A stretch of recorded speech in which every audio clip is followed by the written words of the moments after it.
말씀은 사도행전 11장 22절에서 26절까지 합독하겠습니다. 사도행전 11장 22절에서 26절입니다.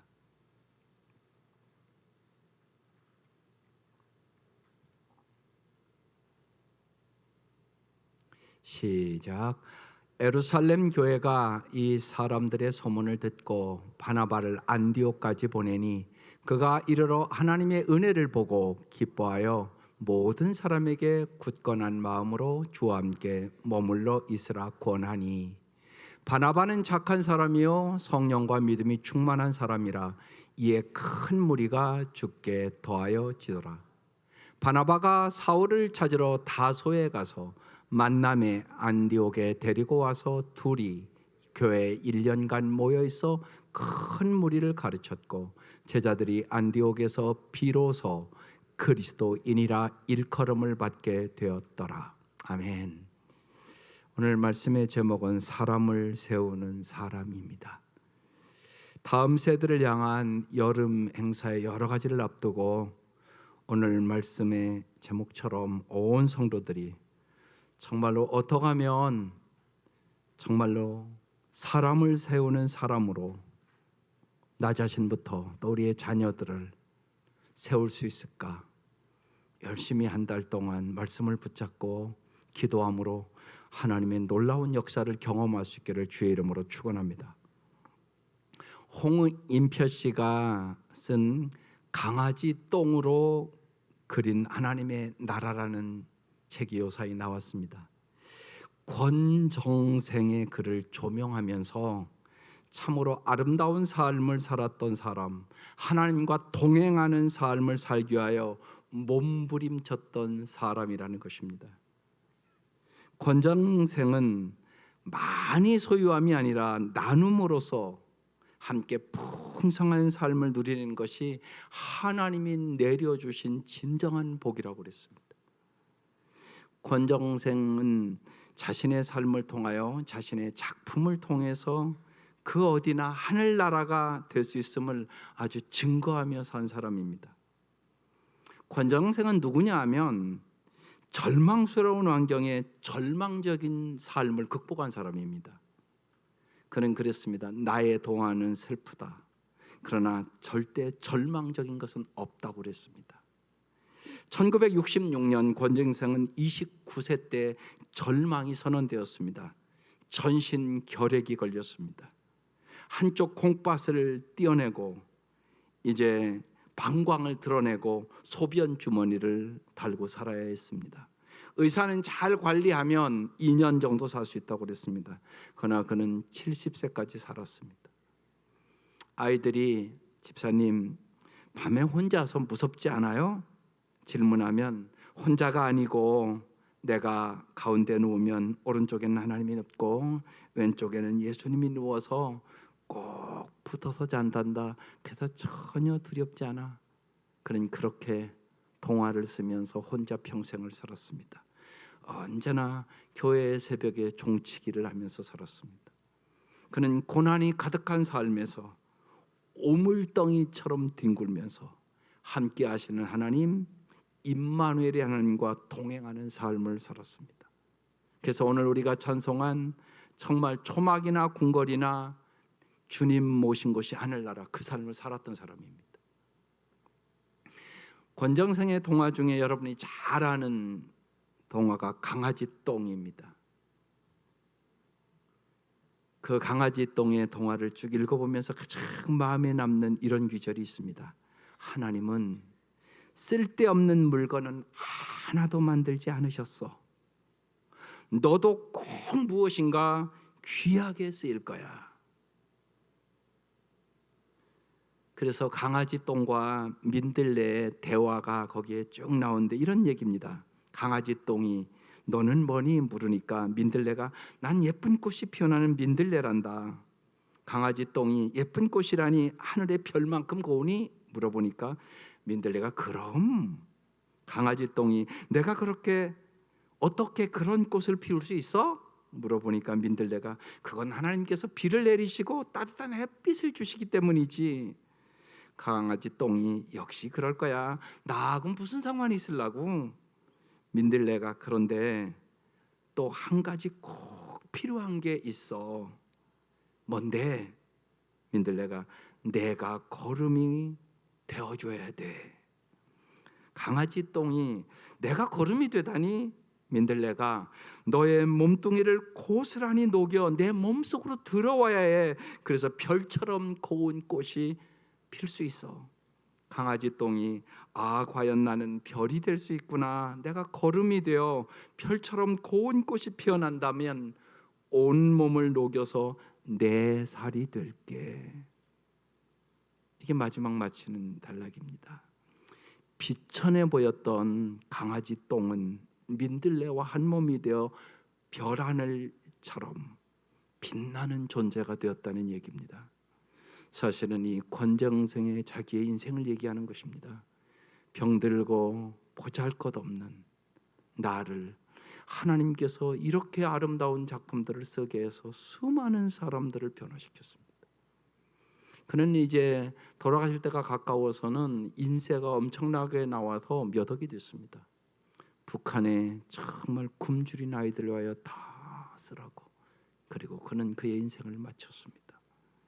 이기적인 인간 사회에서 비교의식을 느끼며 경쟁의식을 느끼며 때로는 자신의 무가치함을 탄식하는 우리에게 깊은 메시지를 주고 있는 것입니다. 겉으로 볼 때 무엇 하나 잘나야 보이는 것이 없는 사람도 하나님께서 창조하신 소중한 존재임을 그는 그의 모든 작품에서 얘기하고 있습니다. 하나님은 이사야서 43장 4절에 내가 너를 보배롭고 존귀하며 너를 사랑한다고 말씀하십니다. 하나님의 이 은혜가 여러분에게 임하시기를 바랍니다. 여러분은 정말로 어떤 사람이 되기를 원하십니까? 당신의 자녀들은 정말 어떻게 기르기를 원하십니까? 부모는 자녀를 남기고 가는 사람이 아니라 하나님의 사람을 남기고 떠나야 하는 것입니다.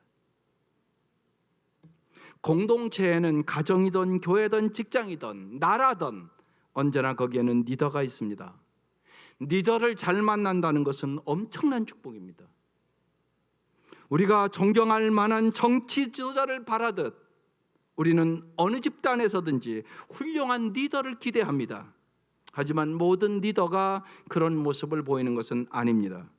사람을 정말 귀중히 여기며 사람을 세우는 리더가 있는가 하면 자기 목적을 위하여 사람을 이용하고 딛고 가는 리더가 훨씬 많은 우리의 사회입니다. 오늘은 사람을 세우는 리더에 대해서 그래서 깊이 말씀을 나누고 우리가 정말 이제 여름 성경학교와 우리의 다음 세대를 위하여 여러분이 정말로 날마다 여러분의 자녀들을 위하여 다음 세대를 위하여 기도해 주시기를 바랍니다. 먼저 사람을 이용하여 딛고 가는 리더는 어떤 모습인가를 잘 아셔야 합니다. 첫째는 자신의 일에 집중하여 그것으로 조바심을 갖습니다. 둘째는 그러다 보니까 성급해서 기다리지 못하고 잘못된 점만을 지적합니다. 세 번째, 대부분 이런 사람들은 어떤 한 부분에서 탁월하기 때문에 리더가 되지만 성품은 글쎄 그래 라는 반응을 하게 됩니다. 넷째, 사람을 사용할 때 자기의 현재 필요에 따라 사용을 합니다. 다섯째, 대부분의 경우 당연히 그 사람의 야심 때문에이겠지만 성공했을 경우 그 성공을 자기 혼자 독점합니다. 이게 사람을 이용하고 딛고 가는 리더입니다. 우리는 모두 다 이렇게 되기가 참 쉽습니다.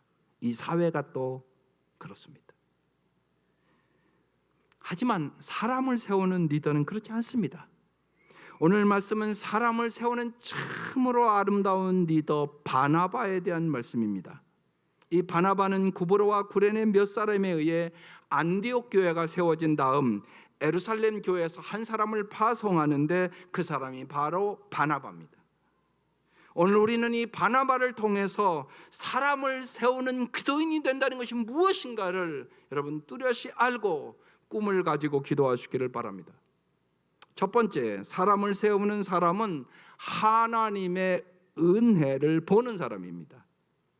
오늘 22절 23절을 다시 보면 예루살렘 교회가 이 사람의 소문을 듣고 바나바를 안디옥까지 보내니 그가 이르러 하나님의 은혜를 보고 기뻐하여 모든 사람에게 굳건한 마음으로 주와 함께 머물러 있으라 권했다는 것입니다. 잘 보십시오. 바나바는 하나님께 안디옥의 이방인에게 베푸신 하나님의 구원의 놀라운 은혜를 그는 보았습니다. 바나바는 무엇보다도 먼저 하나님의 항상 일하심을 볼 줄 아는 사람이었다는 것입니다. 사람을 세우는 사람은 하나님의 일하심을 볼 줄 아는 사람입니다.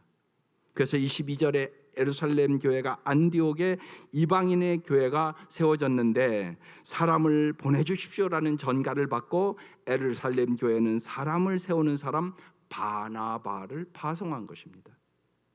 그러면 바나바는 안디옥 교회에 와서 맨 처음 무엇을 했다고요? 23절을 다시 보면 그가 이르러 하나님의 은혜를 보고 기뻐했다고 써 있습니다. 이것이 아주 중요한 표현입니다. 이때는 예루살렘 교회가 세워지고 15년이라는 기간이 지났는데 예루살렘 교회는 한 번도 이방인에게 복음을 전하지 않았습니다. 유대인들은 이방인들을 짐승처럼 생각했던 그 시대입니다. 그런데 유대인인 바나바가 이방인 교회 안디옥에 와서 그들의 모습을 보았을 때 어떠했겠습니까? 아이고, 아직 멀었구만. 아직도 믿음의 초보에 불과해. 이런 생각 분명히 들었을 겁니다. 예루살렘 교회에서 도덕적으로 충실하게 무장되었던 바나바의 눈에 그들이 어떻게 보였겠습니까?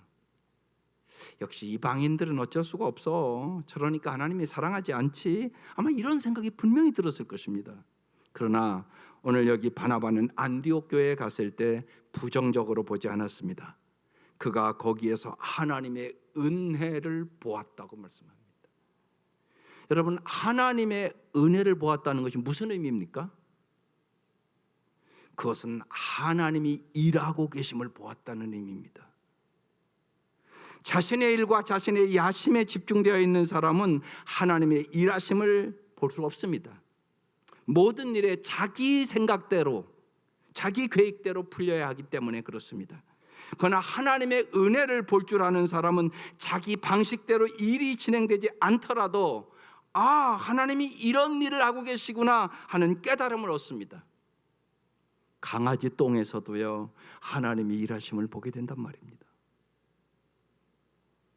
사람이 변한 모습, 부족하지만 조금이라도 변하는 모습, 사람들이 주님께 돌아오는 것을 볼 줄 아는 영혼의 눈을 가지게 되는 것입니다. 바나바는 이 하나님의 은혜를 보고 아주 기뻐했다는 것입니다. 그러나 자기 일에 매여 조바심을 갖는 사람들은 일이 안 되는 것만 보입니다. 그렇기 때문에 그 사람들 속에 나타나는 공통적인 특징은 조바심과 염려와 걱정이 나타납니다. 반면 하나님의 일하시는 것을 보는 사람은 그것이 아무리 작은 것이라 할지라도 하나님이 일하심을 보고 기뻐하고 감사한다는 것입니다. 철저하게 자기 중심적인 시각을 버리고 하나님의 마음을 보고 하나님의 시각으로 보게 되는 것입니다. 문제보다는 가능성을 보고 위험 요소보다는 하나님이 일하심을 보게 되는 것입니다. 하나님의 일하심을 보고 기뻐하고 감사하는 자세를 갖는 것은 우리의 인생에 엄청나게 중요합니다. 하나님의 일하심을 볼 줄 아는 사람의 공통적인 특징은 기도 가운데 감사가 충만하다는 것입니다. 하나님이 이런 일을 이룬 것을 감사합니다. 정말 그냥 교회 마당에 나가서도 막 꽃 핀 것을 보고 하나님이 햇빛에 비치는 이 꽃들이 너무너무 아름답습니다. 이게 저절로 나오는 것입니다. 대자연을 보고도 사람을 보고도 은혜를 볼 줄 안단 말입니다. 소중하게 볼 줄 안단 말입니다. 작은 것이지만 참 감사합니다. 앞으로 어떻게 될지 하나님 기대가 됩니다. 그들의 기도 속에 기대감과 감사함이 충만하다는 사실입니다. 그리고 사람을 만나면 칭찬을 잘합니다. 이번에 그 일 참 잘했어. 참 고마워. 왜요? 하나님이 하시는 일을 보고 언제나 은혜를 경험하기 때문에 이렇게 살아가는 것입니다. 사람을 세우는 사람은 하나님이 일하심을 볼 줄 아는 사람입니다. 하나님 날마다 일하십니다. 그렇기 때문에 조바심에 매여 있지 않고 기뻐하면서 긍정적으로 세상을, 가정을 이끌어갈 수 있는 사람이 되는 것입니다. 바나바처럼 하나님의 은혜를 보게 하소서, 이것이 우리의 기도의 제목이 될 수 있기를 주의 이름으로 축원합니다. 하나님의 종은 하나님의 일에 수종드는 사람입니다. 하나님이 어떻게 일하시는지 반드시 보아야 합니다. 그때 우리는 하나님의 은혜를 보고 범사에 감사하고 항상 기뻐할 수 있는 사람이 되는 것입니다. 항상 하나님의 은혜를 보는 사람들이 됩시다. 시골 의선지방교회 여자 집사님이 자기의 간증을 이렇게 기록해 놓았습니다. 어느 날 몹시 바쁘게 집안일을 하고 있는데 어떤 거지가 구걸하러 자기 집에 들어왔습니다. 정신없이 일에 몰두하던 집사님은 자신도 모르게 귀찮아서 퉁명스럽게 말합니다. 지금 바쁘니까 다른 데나 가보세요. 거지를 박대하고 내쫓았습니다. 그런데 거지가 돌아서 나가는 모습을 일껏 보니까 놀랍게도 틀림없는 예수님이셨습니다. 깜짝 놀란 집사님은 하던 일을 그만두고 쌀 한 대접을 퍼서 달려가서 이 집 저 집을 살펴봤습니다. 그런데 어디론가 사라져 버렸습니다. 집에 돌아온 집사님은 주저앉아서 통곡을 했습니다. 그때부터 집사님의 눈에는 어떤 낯선 사람도 예수님으로 보이기 시작했습니다. 그렇게 집사님은 10년을 하루같이 만나는 사람들을 모두 다 예수님으로 알고 대접을 했다고 그럽니다. 그 집사님이 이렇게 말합니다. 세상 사람들이 다 예수님으로 보이니까 참 좋아요. 내가 할 수 있는 건 다 해드리고 싶어요. 여러분, 가장 복된 은혜는 모든 사람을 예수님 보듯 하는 사랑의 마음을 갖는 것입니다. 사람을 세우는 사람은 하나님의 은혜를 보는 사람입니다. 두 번째, 사람을 세우는 사람은 기다리며 격려하는 사람입니다. 오늘 여기 23절에 그가 이르러 하나님의 은혜를 보고 기뻐하며 모든 사람에게 굳건한 마음으로 주와 함께 머물러 있으라 권하니, 이 권하니가 헬라어로 격려한다는 뜻입니다. 사람을 세우는 사람은 하나님의 일하심을 보기 때문에 기다릴 줄 알고 격려할 줄 안다는 것입니다. 반면에 사람을 딛고 가는 사람은 성급해서 기다리지 못하고 잘못된 점을 자꾸 지적하게 됩니다. 그래서 주님과 함께 머물러 있으라 권하니, 이 권하리라는 단어가 참 중요한 단어입니다. 이 격려라는 것은 작은 싹이 났을 때 그 싹이 잘 자라도록 도와주는 것입니다. 예를 들면 정말로 이 성경의 이 격려는 잘못을 하고 있는데도 잘하고 있는 거야 라고 이야기하는 것이 아닙니다. 바른 방향으로 가고 있는 작은 움직임을 북돋아 주는 것을 얘기하는 것입니다. 채소밭에 이제 오이를 심으면 이제 싹이 나지 않습니까? 그럼 오이 덩쿨을 잘 올라가도록 반드시 막대기를 세워 주셔야 됩니다. 그렇지 않으면 오이가 잘 열 수가 없습니다. 이 막대기를 세워 주는 거, 이게 격려입니다. 강압적인 방법이 아니라 상대방의 입장에서 그 생명이 잘 자라도록 도와주는 거, 이것이 격려한다는 의미입니다. 사람은 틀린 것을 지적하는 것이 아니라 격려를 받을 때 성숙하고 변합니다. 사람 속에 있는 생명력과 가능성을 보고 선한 방향으로 힘을 북돋아 주는 것, 이것이 격려하는 것입니다. 그래서 구체적으로 여러분 격려를 잘하는 법을 자꾸 배우셔야 합니다.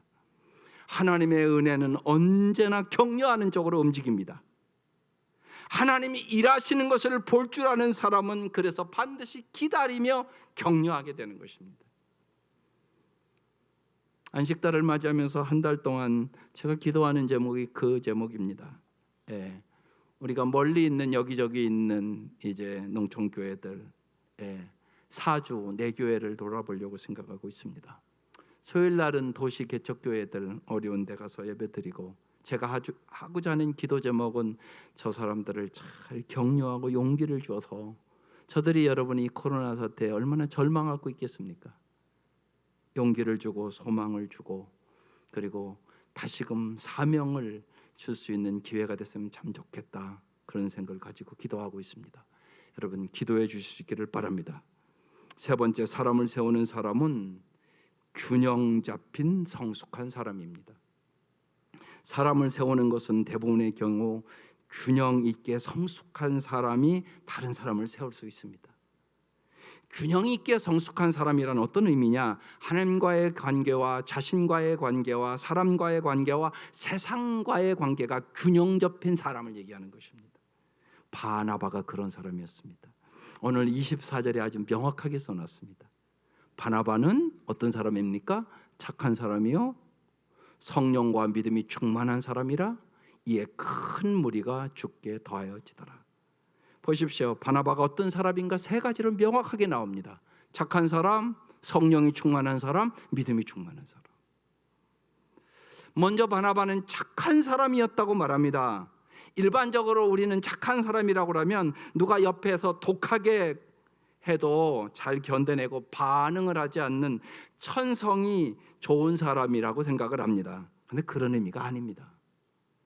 성경이 말하는 착하다는 뜻은 성품이 균형 있게 성장한 사람을 가리킵니다. 하나님이 인정하는 착한 사람은 투철한 청지기 의식을 가진 사람, 모든 것이 하나님의 것이라는 사실을 분명히 알고 나눔의 삶을 살아가는 사람, 하나님의 소명에 순종하는 사람, 그리고 선을 행하는 사람을 얘기합니다. 바나바가 그런 사람이었다는 것입니다. 여러분도 자녀를 위해서 정말로 영적으로, 정서적으로, 정신적으로, 육체적으로 잘 균형 있게 자라게 해달라고 여러분 꼭 기도하시기를 바랍니다. 바나바는 성품이 균형 있게 성장한 사람이었습니다. 바나바는 성령 충만한 사람이었습니다. 여러분은 성령 충만한 사람이란 어떤 사람이라고 생각합니까? 어떤 교회가 여러분 성령 충만한 교회라고 생각하십니까? 막 찬양을 열심히 불러야, 막 아멘하면 잘해야 성령 충만한 교회입니까? 그렇지 않습니다. 성령이 충만해진다는 것은 내 속에 계신 성령님에 의해서 인격적으로 민감해져서 성령님의 뜻과 나의 뜻이 일치되는 상태를 얘기하는 것입니다. 성령 충만한 사람이란 하나님의 생각과 내 생각이 많이 일치된 사람을 성령 충만한 사람이라고 하는 것입니다. 더 쉽게 얘기하면 하나님의 마음을 아는 사람이 성령 충만한 사람입니다. 여러분 날마다 그래서 큐티하면서 하나님을 인격적으로 만나시기를 바랍니다. 가난한 자에서 이렇게 말씀이 요새 자꾸 나오지 않습니까? 그러면 물어봐야 됩니다. 하나님은 가난한 사람에 대하여 어떤 마음을 갖고 계십니까?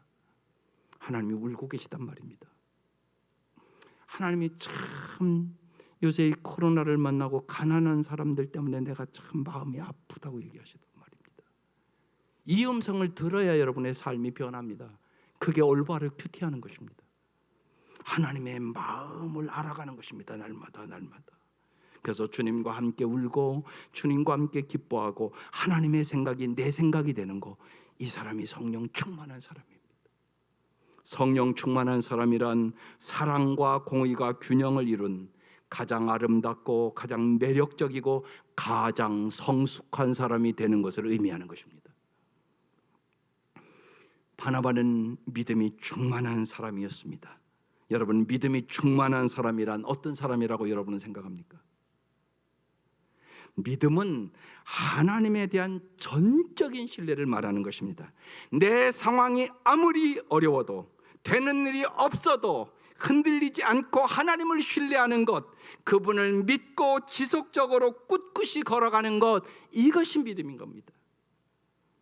히브리서 11장 6절 말씀처럼 정말 하나님은 살아계시고 상주시고 사랑이 풍성하신 하나님을 전적으로 믿고 어떠한 상황 속에서도 하나님이 합력하여 선을 주실 것을 믿고 나아가는 사람, 이 사람이 믿음의 사람인 것입니다. 믿음이 충만한 사람이란 그래서 하나님의 뜻을 깊이 깨달은 사람입니다. 바나바는 착하고 성령이 충만하고 믿음이 충만한 사람이었습니다. 그러니까 여러분, 구원의 수가 날로 더했다고 얘기하는 것입니다. 여러분을 통하여 영혼이 구원되는 역사를 꼭 경험할 수 있기를 주의 이름으로 축원합니다. 간혹 교회에서 그분은 믿음이 좋은데 성질이 고약해, 이건 틀린 말입니다. 믿음이 좋은 것과 인격적으로 성숙한 것은 반드시 함께 가는 것입니다. 믿음이 좋은 사람은 인격도 아름답습니다. 바나바와 같은 사람이 되기 위하여 그러면 정말 우리에게 필요한 것은 무엇입니까? 어떻게 해야 우리가 바나바와 같은 사람이 될 수 있습니까? 여러분, 끊임없이 오직 기도하고 말씀을 읽으며 하나님 앞에서 자신을 날마다 돌아보고 균형 잡힌 성숙한 사람으로 매일매일 자라가야 하는 것입니다. 말씀과 기도 없이 하나님이 원하시는 성숙한 사람이 되는 것은 불가능합니다. 지름길은 없습니다. 하나님이 원하시는 균형 있게 성숙한 사람이 되기를 원한다면 바르게 기도하고 바르게 성경을 읽으며 날마다 하나님 앞에 자기를 성찰하는 시간을 반드시 가져야 됩니다. 그러면 우리도 바나바와 같은 사람으로 하나님이 우리를 변화시켜 주시는 것입니다. 네 번째로 사람을 세우는 사람은 사람들의 잠재력을 보는 사람입니다. 사람을 딛고 가는 사람은 사람들을 자기의 필요에 따라 이용하지만 사람을 세우는 사람은 다른 사람의 잠재력을 볼 줄 아는 영혼의 눈이 열리게 됩니다. 바나바는 당시 사람들이 배쳐가던 사울의 잠재력을 봤습니다. 그래서 여러분 25절에 바나바가 사울을 찾으러 다소까지 갑니다. 당시 사울은 예수를 믿는 사람들을 핍박하는데 악명이 높았던 사람입니다. 스데반이 돌에 맞아 죽을 때 그 일을 주도했던 사람이 사도 바울입니다. 그런데 사도 바울이 회심한 후 사람들이 그를 반기지 않았습니다. 그래서 사도행전 9장 26, 27절에 이렇게 기록해 놓고 있습니다. 사울이 예루살렘에 가서 제자들을 사귀고자 하나 다 두려워하여 그가 제자됨을 믿지 아니하니 바나바가 데리고 사도들에게 가서 그가 길에서 어떻게 주를 보았는지와 주께서 어떻게 말씀하신 일과 다메섹에서 그가 어떻게 예수의 이름으로 담대히 말하였는지를 전하니라 그랬습니다. 바울의 회심을 진정으로 보증해 준 사람이 바나바였습니다. 그러니까 바나바의 도움이 없었다면 사도 바울은 사도 바울이 될 수 없었다는 말입니다. 이후에도 예루살렘 사람들은 아무도 사울을 좋아하지 않았습니다. 그렇게 13년이라는 세월이 흘러갔습니다. 그리고 사울은 지금 자기 고향에 가서 지금 살고 있는 것입니다. 그런데 바나바가 이 사울을 기억하고 안디옥에서 175km, 그 시대로 하면 몇 달을 걸어가야 될 산을 넘고 또 넘고 또 넘어서 사울을 기억하고 찾아간 것입니다. 그리고 사울을 데려오는 것입니다. 놀라운 일입니다. 바나바는 사울의 잠재력을 보았던 것입니다. 모든 사람에게는 하나님이 주신 잠재력이 있습니다. 남편은 아내의 잠재력을 볼 줄 아셔야 됩니다. 아내는 남편의 잠재력을 볼 줄 아셔야 됩니다. 부모는 자녀들의 잠재력을 볼 줄 아셔야 되는 것입니다. 친구들과의 관계에서, 직장 동료들과의 관계에서 사람들의 잠재력을 보고 격려하고 잘 도와주는 사람이 사람을 세우는 사람이 되는 것입니다. 바나바는 그런 사람이었습니다. 하나님의 은혜를 갈구하는 사람은 하나님의 일하심을 보게 됩니다. 그리고 하나님의 시각으로 사람들의 잠재력을 볼 수 있는 영혼의 눈이 열리게 되는 것입니다. 하나님의 마음으로 사람의 잠재력을 보게 하여 주시옵소서. 여러분, 날마다 여러분의 사랑하는 사람들을 위하여 기도하시기를 주의 이름으로 축원합니다. 마지막으로 사람을 세우는 사람은 성공을 함께 나누는 사람입니다. 26절에 만남에 사울을 안디옥에 데리고 와서 둘이 교회에 1년간 모여있어 큰 무리를 가르쳤고, 제자들이 안디옥에서 비로소 최초로, 그런 뜻입니다, 그도인이라, 그도를 닮은 사람이라, 그도를 따르는 사람이라 일컬음을 받게 되었더라, 그런 뜻입니다. 바나바가 사울을 데려온 것은 업무를 분담하고 비서로 일을 시키려고 위해서가 아닙니다. 동역자로 데려온 것입니다. 그래서 둘이 공동 목회를 하게 되는 것입니다. 그래서 안디옥에서 정말로 예수를 닮은 사람들이 나오게 된 겁니다. 그래서 세상 사람들이, 우리끼리가 아니라 저 사람들은 예수님을 닮은 사람들이야, 예수님을 따르는 사람들이야, 이렇게 이름을 붙여줬습니다. 놀라운 역사입니다. 사람을 딛고 가는 사람은 성공을 독차지하기 위하여 대부분 혼자 일합니다. 그러나 다른 사람을 세우는 사람은 함께 일합니다. 세상 사람들도 요즘은 다 윈윈 정책을 써야 된다고 생각하고 있습니다. 나도 이기고 너도 이기고 함께 이길 수 있는 길을 찾는 겁니다. 함께 성공할 수 있는 길을 찾는 리더가 좋은 리더고 사람을 세우는 사람입니다. 바나바로 말미암아 사울은 다시 교회에 돌아와서 인정받으며 일할 수 있는 기회를 얻었습니다. 사울의 인생에 정말 바나바는 그의 인생을 놀랍도록 변화시켜 주신 것입니다.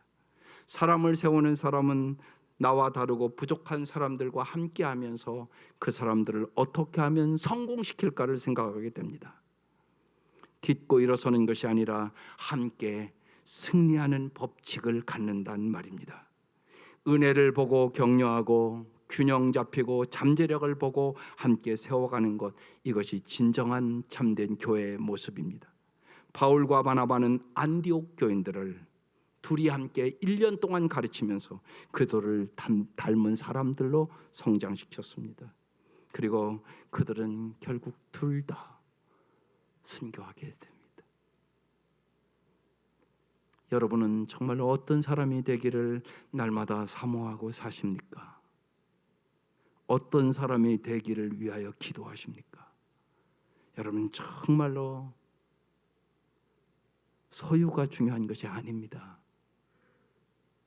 내가 하나님 앞에 어떤 사람이 되는가가 중요합니다.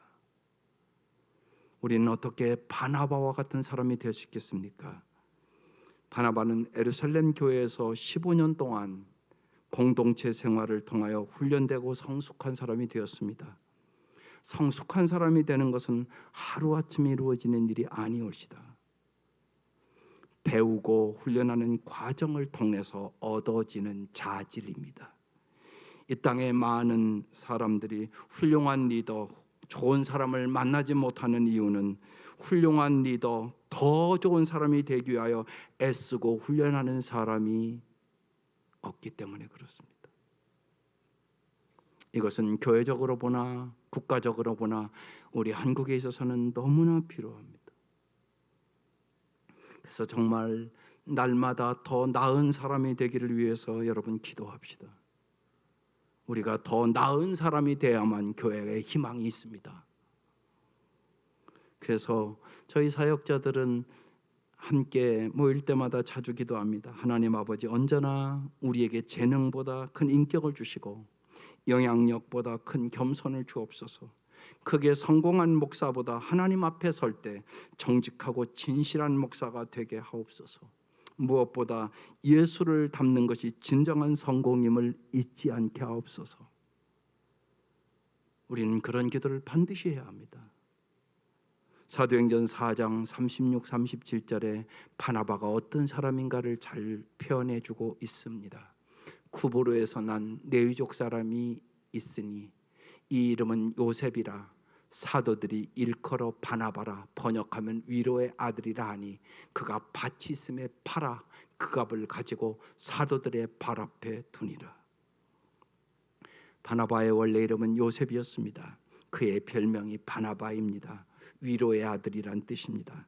바나바는 예루살렘 교회에 있을 때 다른 사람을 격려하는 데 탁월했습니다. 바나바는 15년 동안 예루살렘에서 그렇게 삶을 살았습니다. 자기의 정말 밭까지도 다 팔아서 가난하고 병들고 어려운 사람들을 도왔습니다. 우리는 바나바처럼 사람을 세우라고 부름받은 사람들입니다. 날마다 가정에서 내 자녀들을 어떻게 세울까 이 일을 기도하며 하셔야 합니다. 교회는 사람을 세우는 토양과 환경을 계속 만들어 가야 합니다. 교회 공동체에서 매일매일 우리는 목장과 여러 가지 수련회를 통하여 우리의 다음 세대를 훈련해 가는 것입니다. 기도인의 성숙은 하루아침에 되는 것이 아닙니다.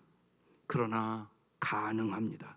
하나님이 그것을 원하시고 그 방법을 우리에게 보여주시고 하나님은 항상 날마다 일하고 계십니다.